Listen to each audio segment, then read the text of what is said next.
Hi guys and ladies, Ramsey here. Welcome to another video. Today we have a continuation of a series of videos that I'm actually very excited to do. These are very special for me because they're on a topic that's very dear to me, if you will. And I'm calling the series Ramsey's Ramblings on Discontinued Fragrances. Thank you, Rachel, for the recommendation. I'm sorry I gave your limelight to Heinke for coming up with the name originally, but either way, it's a little bit corny, but I absolutely love it. Ramsey's Ramblings on Discontinued Fragrances, because I can just talk about a topic that I really love. You know, I love discontinued fragrances because I'm a true believer.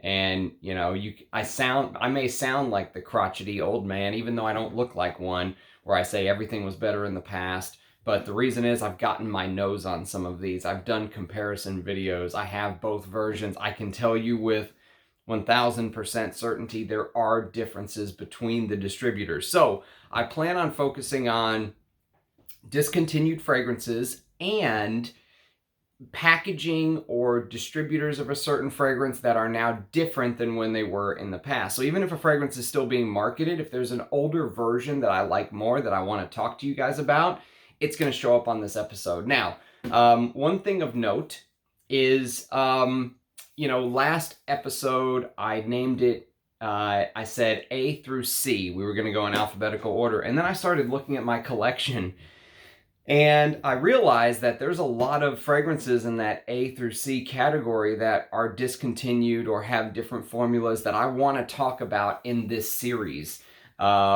And so we're going to go back and do some of those A through C's, but we're also going to bring in some of the fragrances in the D, like Dior, D squared, stuff like that.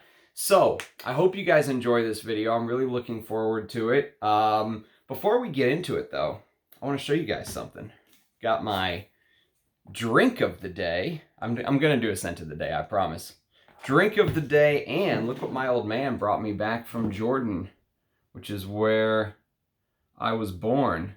These are Mahmoul pistachio sweets, and they are absolutely amazing. They look like this.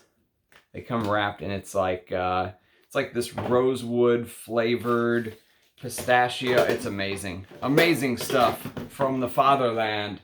So that's been my breakfast today. Okay, let's get into this. Let's start with scent of the day like we always do.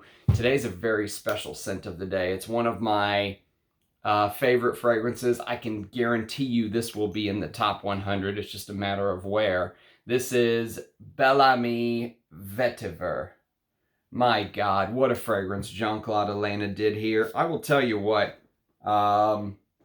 it took me a long time as a fragrance lover to understand Jean-Claude Ellena. I didn't get him at first. I thought he was somebody that wasn't for me. You know, he was a minimalist. He, you know, I just didn't connect with his style. And now that I'm wearing more and more things from him, I'm really starting to appreciate and understand. And sometimes that just comes with knowledge and time with a perfume. Bel Ami Vetiver. I'll tell you what, in the opening, even though there's only 2 notes listed on Parfumo, leather and vetiver, there's a lot more going on in this fragrance. And this is almost like, this is my favorite Jean-Claude Ellena fragrance, okay? I will tell you that right now. And it's almost like the anti-Jean-Claude Ellena fragrance because he is not a minimalist in this at all. He understood that the original Bel Ami was heavy.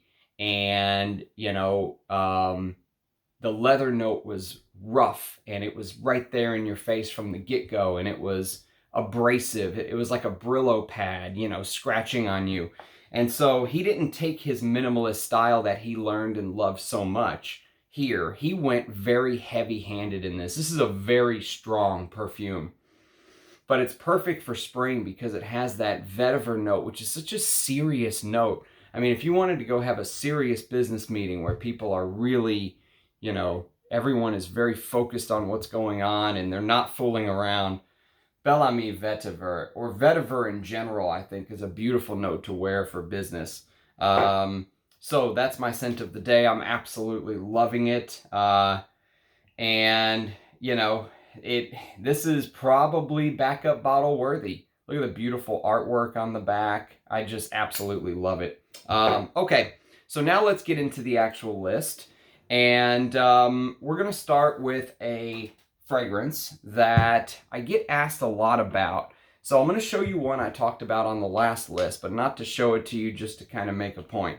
So last list, I talked about this. This is the original Balenciaga Pour Homme from 1990, Gerard Anthony's masterpiece.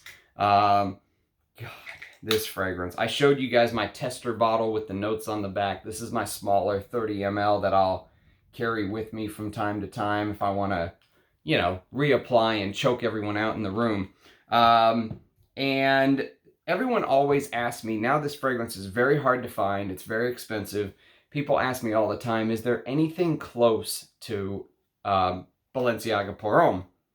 And I always say no, there is nothing. Literally, there's nothing like Balenciaga Pour Homme. It is singular. It is unique. You know, it's like it's one of a kind, truly. But there is something that comes close to my nose in the late dry down, not the first hour or two. So if you spray this originally and go, Ramsey's insane, what is he talking about? You have to wait for the dry down. It's also a discontinued fragrance, and it's called Aubusson Homme. Now, comparing quality, this is hands down the winner. This is the better fragrance by far, hands down, without a doubt, no contest. Balenciaga Pour Homme is better at everything that it does. The only thing that Aubusson Homme does better than Balenciaga Pour Homme, in my mind, if you will, is the fact that it's a little bit fresher in the opening. So what they've done, so this came out in 1990, and Aubusson Homme came out in 1992. So 2 years after Balenciaga Pour Homme. And obviously this DNA was on their mind. They were, you know, they were playing with the idea. So what they did is they amped up some of the green notes, okay? So there is basil, there is juniper, there's for balsam fir, and oak moss. And oak moss could still be used in 1992. But what they did is in the opening, they amped up the aldehydes, and they amped up that juniper berry freshness, right? So if you were someone that loved this DNA, and let's say you wanted to be somewhat season specific, you could wear this in the winter and you could wear this in the summer.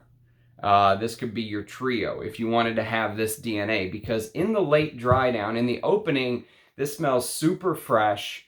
This starts out like a rocket. I mean, this just starts out like a sports car. It's gone.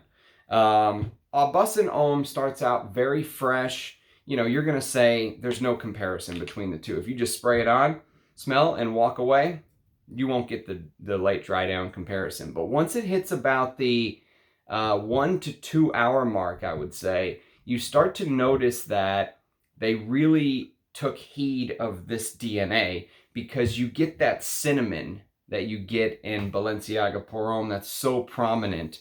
And so one of the best cinnamon notes that I have ever smelled, I would say. You get that cinnamon. And in the late dry down, you get a little bit of that. You get a little bit of that, maybe like patchouli, oak moss thing. You know, maybe even a little bit of the sandalwood that will remind you of Balenciaga Pour Homme. But there's obviously differences. But if you just can't find a bottle of Balenciaga Pour Homme and you want to experience the closest thing in the late dry down to my nose, check out Aubusson Homme. It is discontinued. It can still be had for cheap. I think Anouge has bottles at Enchanté. And so Aubusson Homme is the first one on the list. Now, the next one on the list is one that is due for a comparison video very soon. And this is Alfred Sung's Sung Homme. I gotta get my microfiber cloth back up in here. Where did it go? I'm just gonna use my Versace shirt I'm going to use my Versace shirt to wipe these down. You're getting wiped down with the Versace, sire. Okay, Sung Homme. Now let me show you. This is the vintage. The reason I'm talking about this is one of these that's not discontinued, but this version has been reformulated. And it's now under Revlon, who I don't have the most faith in, to be honest with you. So this is the Modern Juice by E.A. Elizabeth Arden or whatever it is, which I think is part of Revlon, but I could be wrong. Maybe this is the version before Revlon. Either way, it's no longer the Riviera concept. So the vintage juice is this. This is Riviera Concepts. Anuj has some. There's a bottle with a broken atomizer on... right now, there's a bottle with a broken atomizer on Mercari for $10 of this one. You just have to decant it or something. So sometimes you'll find deals like that if you're willing to, you know, take a chance. But look at the difference in the juice color. Let me see if you can see it. Can you see that? Look how much blue the new one is, and look how purple the old juice looks compared to the new juice. It is completely different almost. There you go. That's a good shot of the difference in the juice color. So I will do a comparison video between these for you guys, but I will tell you, if you can get the vintage Riviera Concepts, get it. It is, so this is a fragrance that is from the late 80s. It has a ton of notes, but it opens up with this fresh soapiness with some spicy green depth to it, because there's notes like balsam fir and stone pine needles. There is a floral heart, but it's so soapy and fresh. It's beautiful in summer. The Riviera Concepts, I've worn it to bed. I will tell you that it is superior, but I will do a comparison video to point out some of the differences side by side one day for you guys. So that's number 2. Number 3 is going to be this little baby, Aramis by Aramis, the original from 1964. And this is another one that's still being marketed, but I want to talk to you guys about the version, because the current version that's being marketed by Estee Lauder or whatever it is not really up to snuff, because this was a Chypre fragrance, a spicy, leathery Chypre. And a big note in Chypres is the oak moss. And this had a huge dose of oak moss and castoreum, which has been reformulated. If you can find these old bottles that say Cologne right there, whether it's a splash like mine or whether it's a spray, basically what you're hunting for when you look for something that says Cologne is you're looking for a version before the industry settled on Eau de Toilette, Eau de Parfum, Extrait, Parfum, all that stuff. And so this basically, because men in the old days didn't wear perfume, they wore cologne. And they definitely didn't spray it on, they splashed it on. No self-respecting man would ever spray a perfume, right? That was the thought process back then. I'm being a little facetious for those of you who don't get sarcasm. But Aramis Cologne, if you can find the Cologne version, I picked up 2 bottles of this for under $20 over the last couple years. It took a while to find, but as soon as I found it, I pounced on it, because obviously the people didn't know what they had, but what they had was a vintage. The Cologne is the one that is going to give you about as true to the original as you can find without just going out and spending ridiculous amounts of money. This is one of the greatest masculine fragrances ever, of all time, in my opinion. If I ever do like a greatest masculine fragrance list, this would be there. But if you want the experience as close to the original as you can, try to find, just go to eBay, pull up Aramis, and just hunt. And you'll find all the Eau de Toilettes and all that stuff, and you'll just have to look, but you'll find a bottle of the Cologne eventually. I think Rudy did this exercise and he found one. It was a different setup. It didn't look like this bottle, but so what? As long as it said the Cologne, you know you were getting an older version. And that is what you want to experience, the closest thing to what Aramis was supposed to be. Now, speaking of Aramis, this is Aramis 900. And I want to show you the older bottle, because this is all about discontinued versions and fragrances. Now, the scent itself is not discontinued, but this bottle is. Look at the old bottle. Aramis 900 Herbal Cologne. This is one that there was an auction on eBay over the last couple years, and I was the only one that bid on this fragrance. COVID. I guess it was COVID. You know, people didn't have the money. So no one challenged me at all, or else they just didn't catch it. I was the only one who bid on this, and I bid the minimum amount, and I won. And I was like, holy moly. And I won almost a full bottle, basically a full bottle. I've used it a couple times. But Aramis 900 is one of the most beautiful masculine rose fragrances that I own. Another one is coming up very soon. It's this spicy floral fragrance with the rose in this is so dark, and it comes on like, you know, just like an albatross out of the sky. It just emerges. And that dark rose is so beautiful in this fragrance. You still get that underlying Aramis DNA of heavy oak moss and patchouli. There's also an orris root note that adds a little bit of powderiness to it. But the kicker here is the civet. There's civet in the base that adds this animalic aspect. You guys know I love animalic fragrances. So, I mean, if you're in a suit and you put this on today in 2022, this is 1973 we're talking about. 2022, you put this on, you walk into anywhere, I guarantee you will command the room. Nobody will be able to compete with vintage Aramis 900. It's impossible. Pretty much any of these Aramis fragrances I'm going to show you are going to be hard for people to compete with, even if they're wearing something extremely expensive. The modern stuff, although some of it's very good, and you know I love things like Diaghilev and stuff like that, I don't think you can compete. You know, the restrictions nowadays on oak moss make such a big deal. I talked about that in a comparison video the other day. I'll get to that fragrance later. Next is going to be this little beauty, another discontinued bottle. The fragrance is still in production. This version is no more.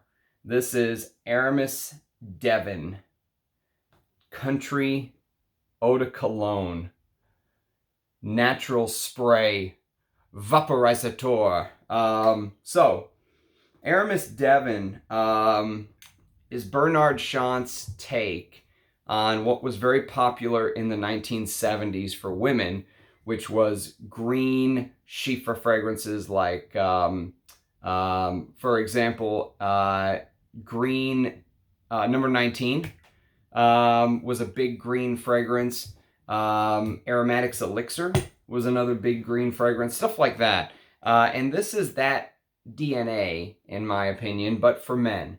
They marketed it towards men, obviously. And this has one of the most beautiful galbanum openings I've ever smelled. You know, galbanum gives off that. Galbanum as a note, by the way, is perfect for spring. Number 19, you know, this, French Lover, anything with galbanum just works so well because, you know, I've said it before, spring has this rebirth aspect to it, whether it's, you know, in a religious sense, if you want to talk about Easter, or, you know, if you just want to talk about the flowers coming back the next year, there is this rebirth aspect to it. And galbanum just gives off that green, like you're standing in a forest, and everything is sprouting around you, the sunlight shining into the forest, through the trees, through the branches. It's beautiful. And this gives off that this gives off that, Parfumo says mugwort, but I honestly don't know the difference between mugwort and artemisia. I think they're basically the same. I'm not 100% sure, but there's this patented Bernard Chant aldehydic opening that mixes with the galbanum and lavender that just feels so natural, so beautifully done. I love this for spring. And then, of course, the base is the usual oak moss, labdanum, leather, patchouli, amber that you get in his fragrances. It's so good. You also have a floral heart, carnation, jasmine, and there's some cinnamon in here, and caraway and stone pine needles to add some spiciness and some depth.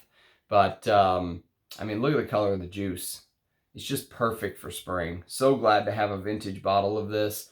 I hear the new bottles are quite nice because, you know, there's the oak moss in the base obviously has to be taken out and reformulated, but they were able to keep it relatively intact. But if you can find a new or an old bottle, get it over the new stuff. Okay, another fragrance that's still in existence, but this bottle is no more, is a fragrance called Tuscany Per Uomo.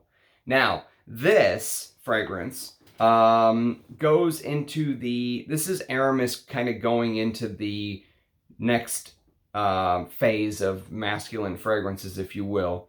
They're moving away from the old style masculine chiffre like this, and they're going into kind of the new age. So this is their take on a fresher Italian style fragrance, if you will.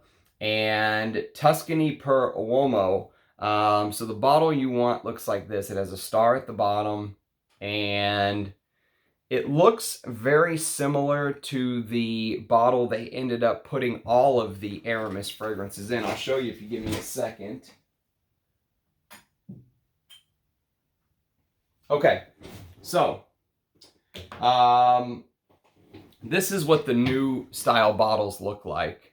I didn't show you Havana because this is the new one. It's not discontinued. There's nothing to show, but I just wanted to show you the bottle, and this is what the vintage looks like. You can see the bottles are very close, if not identical, with some changes to the cap and the rubber piece here, and there's no star on the bottom and stuff like that. But this is the standard bottle Aramis ended up going to. So you can find Tuscany Per Uomo in this bottle, but a very important part of this fragrance is the oak moss. And because it's so fresh, it has this is one of my favorite anise fragrances of all time, and then the other one is coming up very soon. But the anise in this is so sharp, and it mixes with that oak moss. And I sampled the original, and while it's quite nice, it misses out on that bracing, sharp opening, you know, like you've just shaved and you've kind of slapped on some aftershave kind of thing. And you know, in the old days, you would remember, well, I remember after, you know, my dad or one of his friends or family members or something would walk in to the door fresh from shaving at home or something. They always had that fresh herbal bracing smell. And this has that. It's perfect for spring and summer. And then the leather in the base adds this depth that the modern just kind of missed out on. It's still a great fragrance. It's still probably better than most of the stuff you can buy in the department stores today, but these are still floating around. These old bottles that by the way, they say Tuscany on the side of the bottles, on both sides. And so if you can find a bottle like this, I would highly urge you to do so. Because this is the superior version by far. So that is Tuscany Per Uomo. And next, I'm going to show you a fragrance that is also still in business, if you will, still being marketed. But this bottle is no more. This is the vintage bottle of JHL. So you can see this bottle looks completely different from the bottle that it would look like now. This is the bottle that it's in, just has a JHL sticker. And JHL, you can see the bottom had this gold plate with the batch code almost like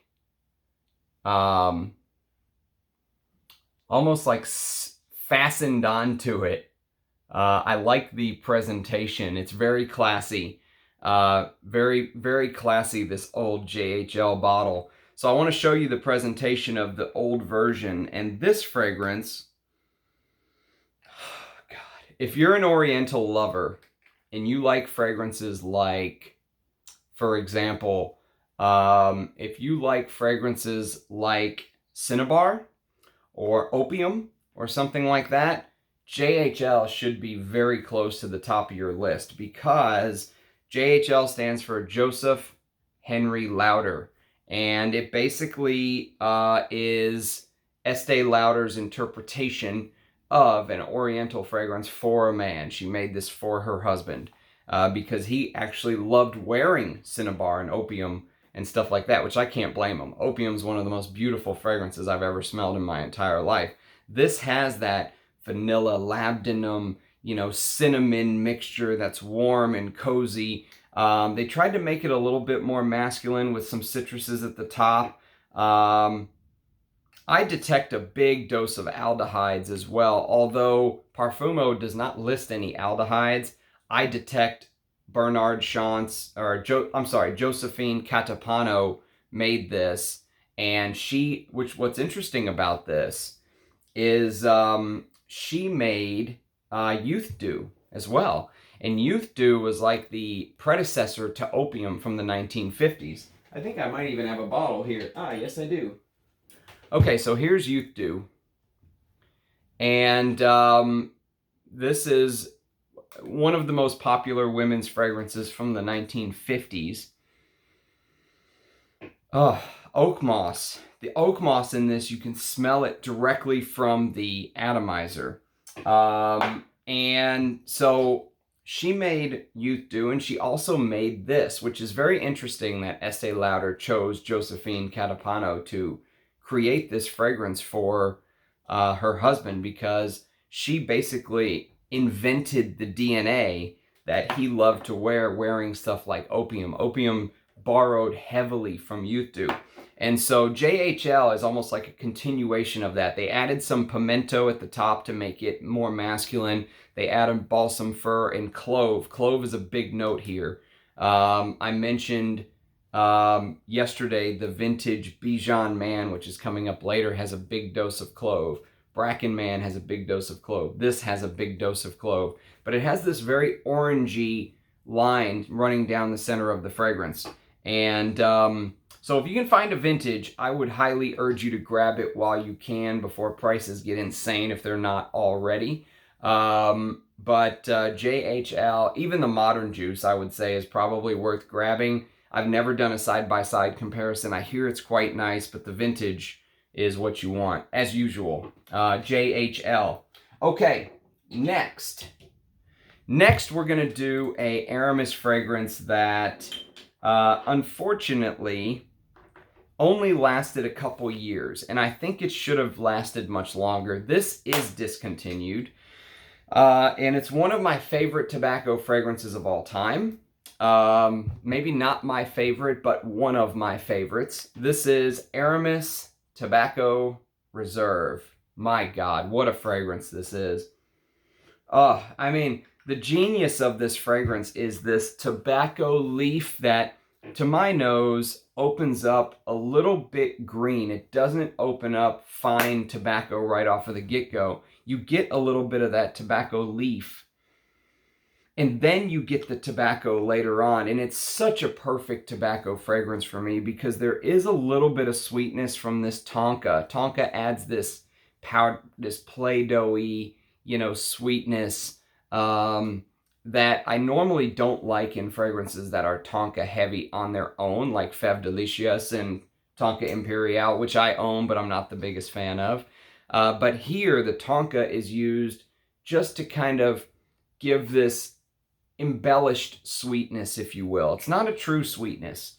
It's not, at least to my nose. There is some sweetness, but it's not, you know me, I don't like sweet fragrances, and I love this fragrance. And then what they did, the genius stroke, is they used blackcurrant, which adds this fruitiness to it, right? And blackcurrant mixing with the tobacco, I mean, who would have thought a fruity note to mix with a tobacco fragrance? And then iris. Beautiful fragrance. It's a little bit spicy as well because there is this nutmeg allspice vibe that it gives off. But I'll tell you what, Aramis Tobacco Reserve, what a tobacco fragrance for the winter. I love this stuff, and I'm so glad I got a bottle because it is officially discontinued. It only came out in 2018. I think it got chopped in 2020, so it lasted 2 years, which is a shame because what a composition this is, and what a brave release to, you know, go a little bit against the grain. I wish they would have just kept that around and said, hey, we've got a hit, forget whether it's selling or not, but brands don't usually do that. Okay, next discontinued fragrance is from 1984. I did a early impression of this on my channel a week or two ago. Go check that out if you're interested in learning more about it. This is Aigner Silver, and this is a little mini. You can see I've got about 10 more up there. So I did an unboxing for this, and I did a, I made it my scent of the day a week ago or so and did a early impression video on it, which is on my channel. And I also made playlists, so you can just go click on the early impressions and you'll find it there. But this opens up with this green fennel-like smell with juniper. You know that fennel that you get in fragrances like Coriolan, stuff like that? It kind of tricks you by opening up a little bit fresh from that fennel, juniper, citrus, but then you're hit with one of the most gorgeous spruce notes I've ever smelled. The only other spruce note that could compare could be this from Les Indemodables. This is Oriental Velours. This is the only other spruce fragrance with a spruce note that could compare to the spruce in this. Spruce is a note that's heavily underused, even more underused than cypress in my opinion. And every time I smell spruce, I love it. And then they've added this cinnamon, old school carnation, but it's all about the castoreum and the leather and the oak moss and frankincense in the base. I compared this very closely to Balenciaga's Portos. I like Portos more because it's a little more heavy on the castoreum. This is almost a little easier to wear. You could wear this anytime, I feel like. But Aigner Silver is worth putting on the watch list if you're someone like me that likes to collect old fragrances. Okay, next, we're going to talk about a fragrance that is not discontinued, but this version is. This is Azzaro Pour Homme. Now, the version that you want is the one that has the sticker on the front. So the new bottles of Azzaro, if you've ever seen them, just have this embossed, this right here, this A, is almost like embossed on the bottle where it's kind of sticking out a little bit. There's no sticker anymore. It's just the bottle. So these older bottles of Azzaro Pour Homme with the sticker is the one that you want because it's the older version, and you want the older version. Parfumo lists Gerard Anthony, Martine Heidenreich, and Richard Wirtz as the perfumers. I don't know. I will tell you that Luca Turin said there's about 20 perfumers that claim credit for Azzaro Pour Homme. That's how influential it was in the 1970s, and it is one of the best anise, if not the best anise fragrance ever. It is a proper fougere with lavender, and then you get that tonka in the base.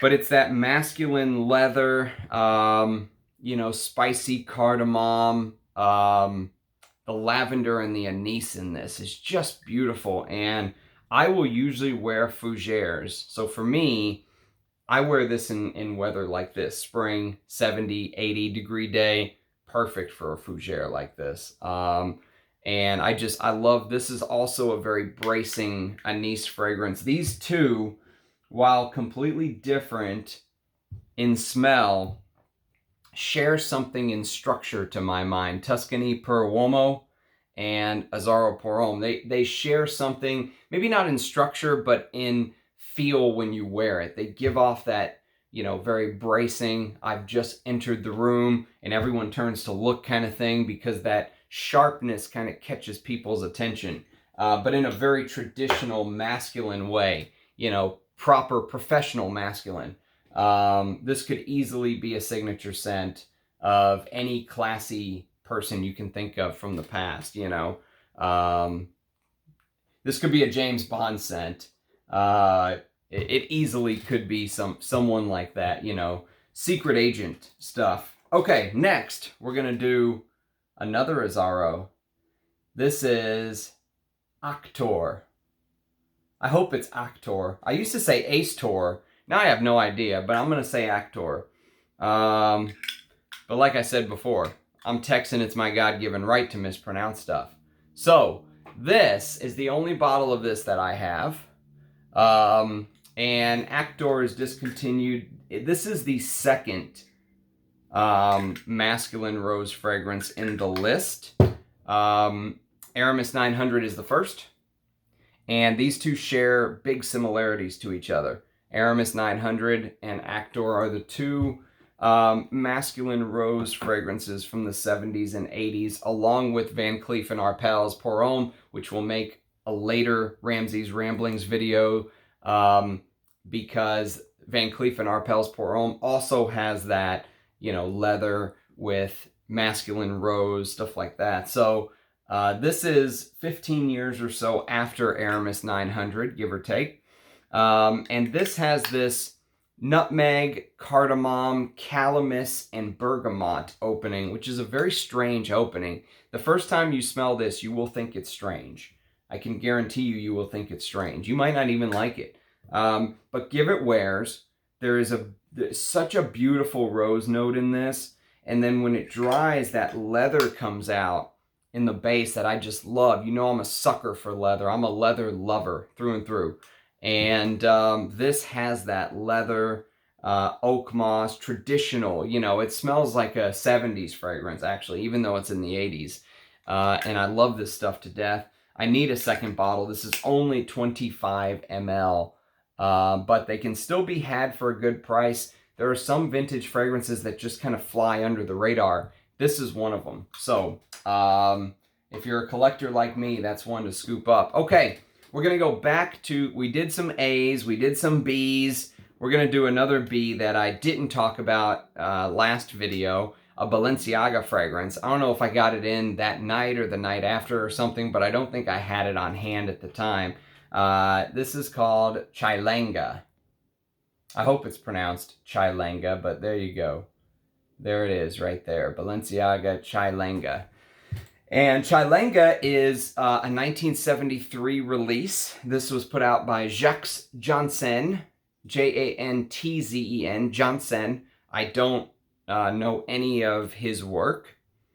But I will tell you that this is a spicy chiffre fragrance made for women that I really, really enjoy. Big, spicy floral chiffre with blackcurrant, citruses, clove, iris, jasmine, lily of the valley, rose, and ylang ylang. Big floral heart with oak moss, patchouli, sandalwood, vetiver, and cedarwood in the base. If you're a chiffre lover and you're okay with floral chiffres, you know, if you're a floral lover, let's say, this is definitely one to put on the list. I'm glad I snagged a partial bottle for reference, because, you know, if you go to some of these sites and look at the reviews, there's no reviews on Parfumo, but if you go to Fragrantica, you'll notice that the first couple comments are all masculine, you know, heavy masculine opening and all this stuff. And you know, I've mentioned fragrances for women in the past.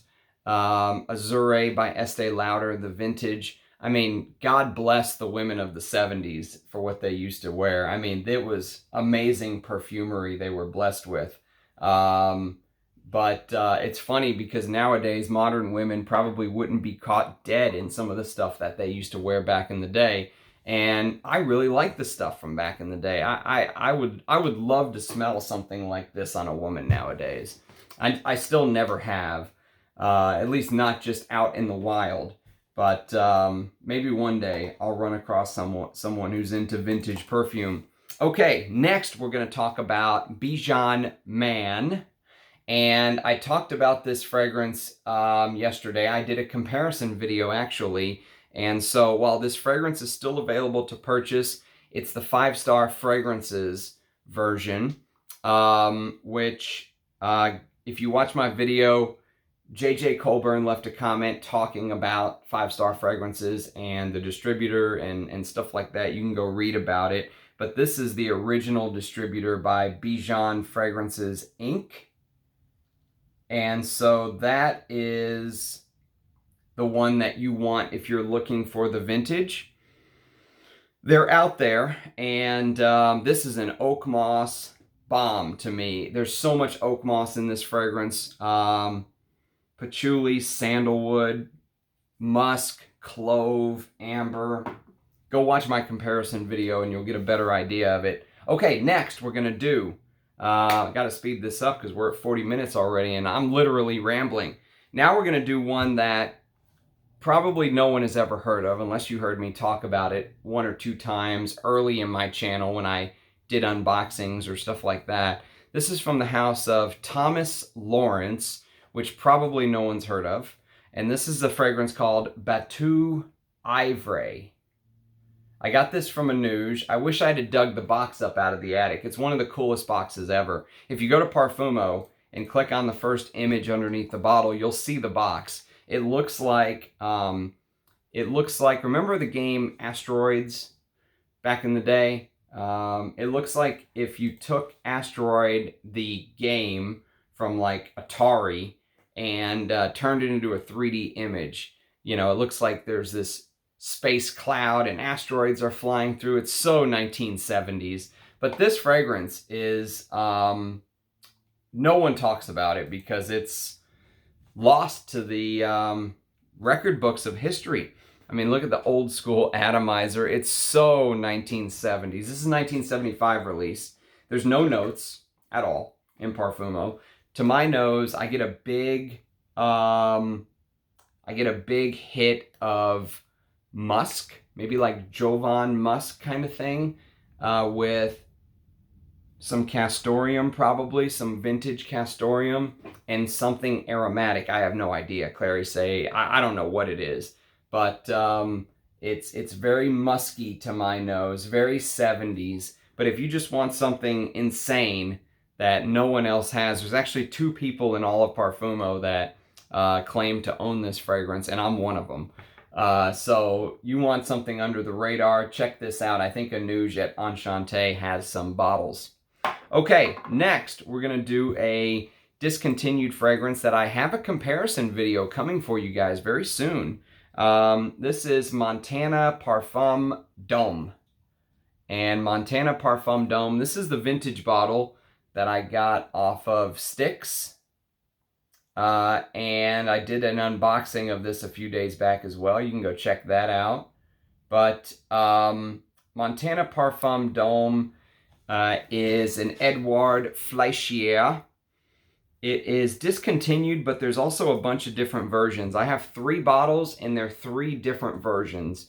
And so I'll do a comparison video, but it's also discontinued. So if you can just grab a bottle, I would say go do it. And then you can worry about versions later. But this is very similar, very commonly compared to Havana without the tobacco note. So if you took Havana and amped up the leather, that's what it's commonly compared to. But I think they're different fragrances.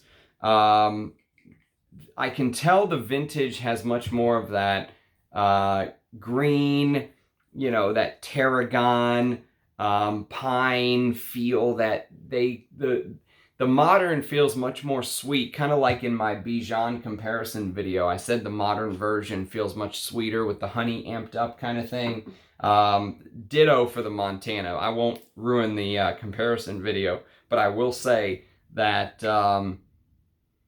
the base of leather, labdanum, oak moss, patchouli is absolutely stunning. There's also a rose, sage, geranium, carnation. There's a million notes in this thing, but needless to say, if you like fragrances like Havana, check this out. But be very careful because they came out with a fragrance in 2001 that is very similar in look to this fragrance. And I would have to go take a look and see, but I will tell you that the bottle looks very close. I think it's called Montana Homme or something like that. It's very similar. So be careful you're buying the Parfum Dome, D''Homme. But you'll see a comparison video for this very soon, probably within the next couple weeks. I want to do it before we go back to the office. Okay, next is cedar, the king of cedar fragrances. If you love cedar, this is the king. This has 4 types of cedar in it. 4. Atlas cedar, Chinese cedar, Texas cedar, and Virginian cedar. It also has some other stuff, frankincense and bay leaf and juniper, just to round it out. But basically, it's a cedar. It's the king of cedar. This is Tumulte by Christian Lacroix. And Tumulte is this cedar fragrance. It's a cedar bomb. It's like you took a hunk of cedar and just shoved it into a bottle. Discontinued fetches huge money nowadays.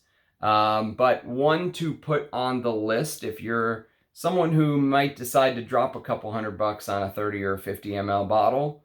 You know, put it on the list. It's one to keep track of, especially if you're a discontinued hunter like me. Okay, next, we're going to do a Caron. I talked about 3 Caron fragrances last video. This is L'Anarchiste. This is one I did not talk about that I wanted to. I'm very excited to kind of wear this more. I've worn it to bed a couple times, and I've really enjoyed it. This has this orange blossom and mint with vetiver, Indian sandalwood, Gaiac wood, and musk. So the fragrance itself is not discontinued. It's still in production, I think. Although maybe they did just discontinue it within the last year or 2. But this bottle is definitely discontinued. This is the original bottle from 2000 when it came out. They put it in the normal looking Caron bottles, which I'm just going to show you since I've been standing up anyways. They put it in a bottle that looks like this now. So it looks like this, but the color scheme is different. It says L'Anarchiste, this is black. But this is the bottle that you want, the vintage. If you can find it and you know it's been stored properly, mine doesn't have a cap because it is a tester. But so what? Sometimes when you're collecting, you got to accept one without a cap. So that is L'Anarchiste. Next is 2 Dolce & Gabbanas. We're moving on to the D's. So we only have a couple houses left. This is Dolce & Gabbana Pour Homme. Now this fragrance was made for this list because this is the Made in Italy version. And if you're going to buy this fragrance, trust me on this. Do not get any other version. None of them. Nothing. Not made in France, not made in the UK, none of it. But the Made in Italy version. Just don't get it. If you can't find this, just pass on this fragrance is what I would say. Just call it a loss. Because the new ones, frankly, are pretty bad. So this is the one with the sticker. I actually had to tape it on because it kept falling off. But Dolce & Gabbana Pour Homme, 1994. If you go to Parfumo, it'll say version from 1994 because it is the Made in Italy version, which is what you want. The Made in Italy version. And this was created by Max Gavari.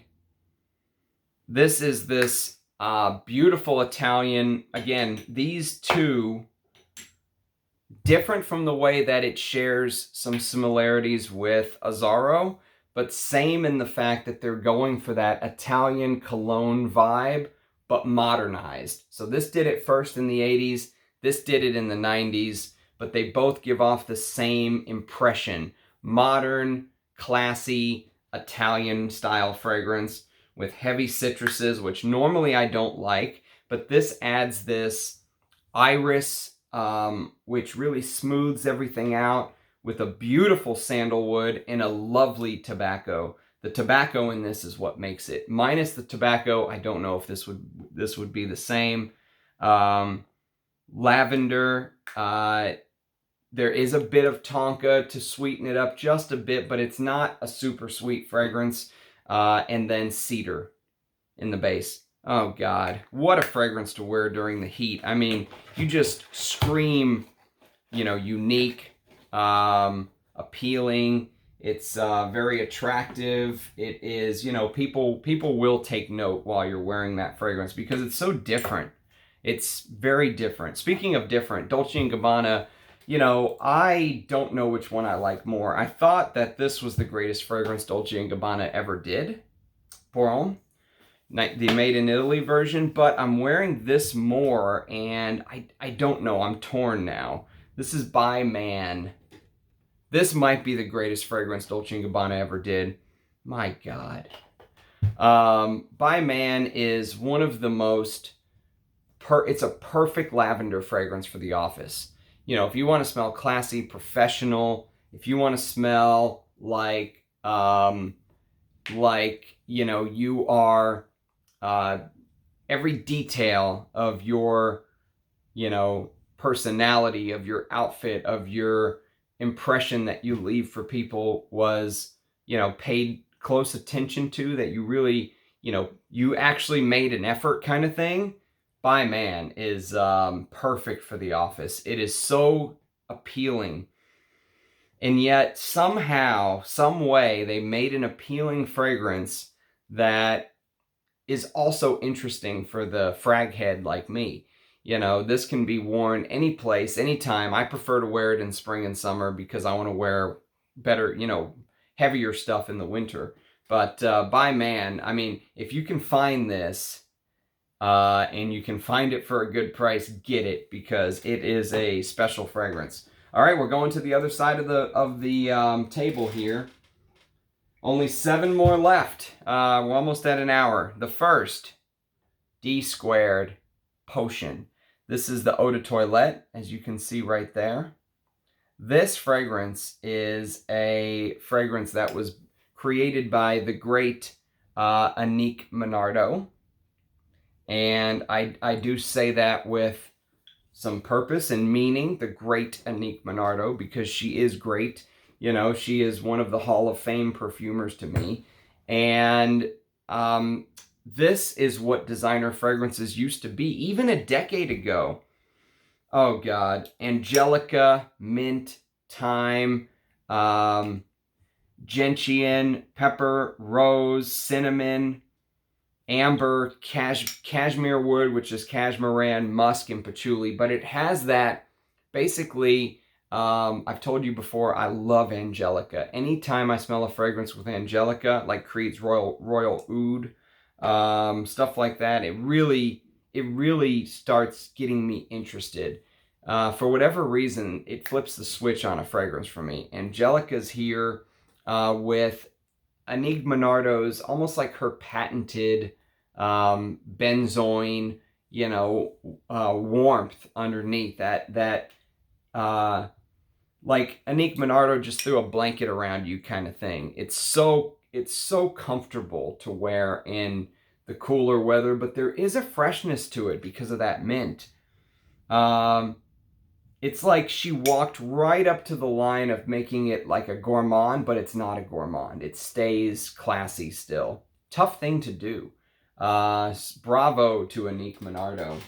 Okay, next is a Dior discontinued fragrance that gets no love. None. This is highly overlooked. For warm weather, this is a gem. And actually, it won Fragrance of the Year in 2002, I believe. So this came out in 2001. It won Fragrance of the Year the next year, which for a Fragrance of the Year winner, Fifi Fragrance of the Year, Fragrance Foundation, shocking no one talks about this more. This is Dior's Higher. Now, here's the thing about Higher. This is a summer fragrance. This is a fresh, citrusy summer fragrance that came out in the early 2000s, 2001. Olivier Guillotine and Olivier Pechot are the two perfumers. And there is this basil, pear, peach, rosemary. There's cypress in here. There's pear tree wood and musk. So the main notes, what they're going for here is this pear, which is it's an interesting note because, you know, everyone uses bergamot. Everyone uses, you know, lemon, stuff like that. But to have some citruses, but to offset it with that pear really makes this unique for warmer weather. That's what I'm looking for in warmer weather. I'm looking for uniqueness because just the average normal citrus fragrance doesn't do it for me. And so this has that unique pear, but the genius of this fragrance is they paired it with pear tree wood. So you get the pear tree wood instead of like cedar or something like that. They did use cypress, which is heavily underused in fragrances. And that pear note, which is a twist. And I like a twist in a summer fragrance. So Dior's Higher. You can still have these bottles for pretty cheap. There's this version with the built-in sprayer, and then there's the other version with the cap. I don't know which one came first. I think the built-in sprayer came first. But if you're looking for a summer or spring fragrance, check out Higher. Another summer and spring fragrance, and then we're going to go to an absolute gem I discovered recently thanks to one of my subscribers. This is Dune Pour Homme. Now, this is the vintage bottle that actually shows Christian Dior right here, which they changed the name to Dior, I think, like 20 years ago or something. So you know this is an older bottle. This is from 1997. And this is a great example of fig in a fragrance. Fig is beautiful for warmer weather. So you have pear by Dior and you have fig. And the fig here, they've done something very similar. This is Olivier Cresp. And what he did is he took fig leaf with black currant leaf, which gives off a little bit of that pissy vibe, right? And they mixed it with fig tree bark. So they kind of did the same trick where they used pear and pear tree wood in Higher. And in Dune, they used fig leaf and fig tree bark. And there's also a rose note, sandalwood and cedar combo with a bit of tonka and vanilla. Not too heavy, not too sweet, perfect for warmer weather. You can just, you can cake yourself in this. I mean, you can just douse yourself in it if you want. And it won't offend. It won't ever become cloying. These two are great summer Dior scents. Okay, now, I discovered this thanks to Emile. She recommended that I grab it from Enchante. This is a vintage bottle. This is not the current bottle, so the fragrance itself is still available.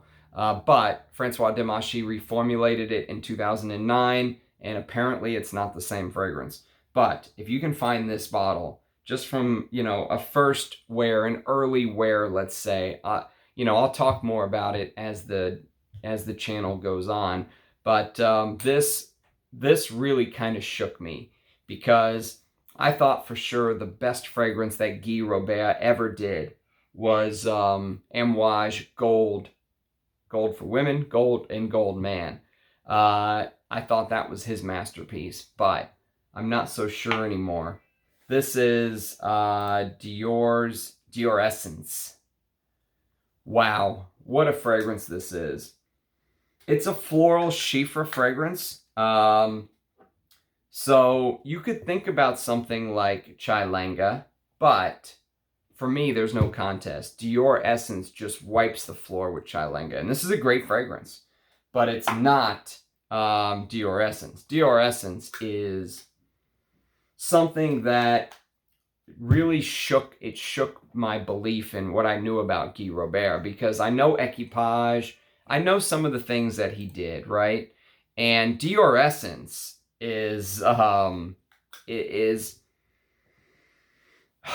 so there's this aldehydic opening with this fruit-like note, but it instantly kind of evolves into this, you know, it's like a flash pan opening, and then it instantly evolves into this gorgeous orris root floral fragrance. So it's a little bit powdery, but the heavier notes in the base, styrax, benzoin, vanilla, patchouli, oak moss, vetiver, they just work wonders with this fragrance. Absolutely stunned me when I wore it to bed the other night. I was not ready for the beauty of this fragrance.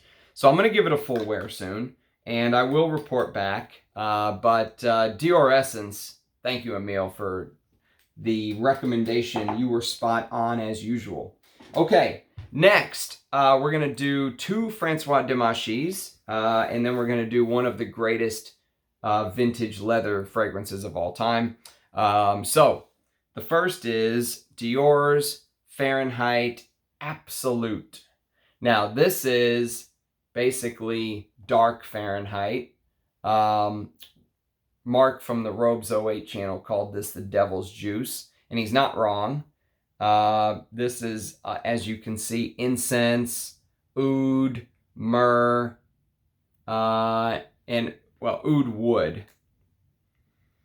So it's a take on Fahrenheit. There's this frankincense, oud, violet thing going on. And, you know, Francois Demachy knows how to use myrrh. This came out in 2009. And then in 2012, he used myrrh again. And, you know, between the two, I think I like this fragrance a little bit more, but they're neck and neck. I mean, they're 2 fragrances that he made that are flankers of more popular older fragrances that he did not make, but that's what he was good at. This is Eau Sauvage Parfum. Now, this is a 200 ml bottle. Look at the size of this bottle. One of the most beautiful bottles ever, you know, with the, you know, you just know this is a Eau Sauvage bottle. And the magnetic cap is the new addition. So they reformulated this in 2000 and I want to say 2017. They took out the myrrh and they brought in the elemi. I prefer the myrrh version. My brother from another mother across the pond, Rich Mitch, prefers the 2017 version with the elemi. And I do think that version is a little bit louder, but I think this is a little bit classier, personally. And I'll tell you what, I mean, the way that you tell, since this is all about talking about discontinued fragrances, the new version has silver right here, all on the inside. It's not black. So you'll be able to tell by the fact that this is black. The label in the background is black on this, on the 2012 bottles. On the new one, it's silver. So that's an easy way to tell. Also, you can tell by the batch code. This is 6W01. So this is a 2016 bottle. 2017 is when they did the reformulation. So Somalian myrrh, one of the best uses of myrrh and vetiver, myrrh and Haitian vetiver. This is class. I mean, this is, you talk about wearing a proper business scent and wanting to make an impression. Eau Sauvage Parfum 2012. It's not complex, but it just goes to show that if you use quality ingredients and you blend it properly, and Demachy, definitely the blend here is excellent. The ingredients are top notch. Just because there's not 20 notes does not make this a simple fragrance. It may be a simple formula, but Eau Sauvage, the original EDT by Edmond Rudnitska, was a simple formula as well. So Eau Sauvage Parfum is the penultimate fragrance. Penultimate? I'm trying to use an SAT word and I don't know it properly.